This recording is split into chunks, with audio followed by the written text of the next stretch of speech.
एक महान संत हुआ करते थे जो अपना स्वयं का आश्रम बनाना चाहते थे, जिसके लिए वो कई लोगों से मुलाकात करते थे।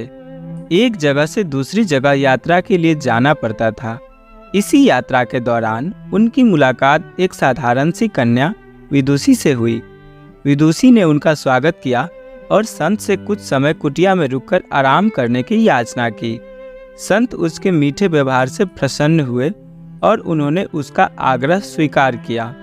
विदुषी ने संत को अपने हाथों का स्वादिष्ट भोजन कराया और उनके विश्राम के लिए खटिया पर एक दरी बिछा दी और खुद फर्श पर टाट बिछाकर सो गई। विदुषी को सोते ही नींद आ गई। उसके चेहरे के भाव से पता चल रहा था कि विदुषी चैन की सुखद नींद ले रही है। उधर संत को खाट पर नींद नहीं आ रही थी। उन्हें मोटे नरम गद्दे की आदत थी जो उन्हें दान में मिला था। वो रात भर विदुषी के बारे में सोच रहे थे कि वो कैसे इस कठोर जमीन पर इतने चैन से सो सकती है। दूसरे दिन सवेरा होते ही संत ने विदुषी से पूछा, तुम कैसे इस कठोर धारा पर इतने चैन से सो रही थी? तब विदुषी ने बहुत सरलता से उत्तर दिया, हे गुरुदेव, मेरे लिए मेरी ये छोटी सी कुटिया एक महल के समान ही भव्य है। इसमें मेरे श्रम की महक है। अगर मुझे एक समय भी भोजन मिलता है तो मैं खुद को भाग्यशाली मानती हूँ।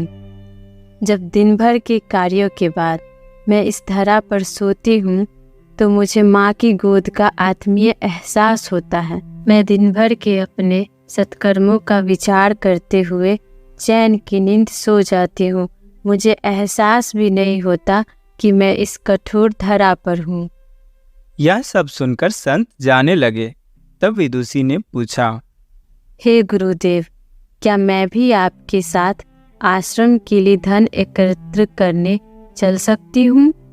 तब संत ने विनम्रता से उत्तर दिया, बालिका, तुमने मुझे जो ज्ञान दिया है उससे मुझे पता चला कि चित्त का सुख कहाँ है। अब मुझे किसी आश्रम की इच्छा नहीं रह गई।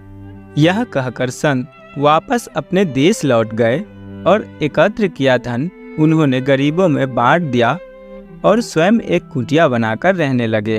अतः शांति एवं संतोष ही सुखी जीवन का रहस्य है। जब तक इंसान को संतोष नहीं मिलता वो जीवन की मोह माया में फंसा ही रहता है, और जो इस मोह माया में फंसता है उसे कभी चैन नहीं मिलता। जीवन का सुख संतोष में है। अगर मनुष्य जो है उसे स्वीकार कर ले और उसी में खुशियाँ तलाशे तो वो उसी क्षण सारे सुख का अनुभव कर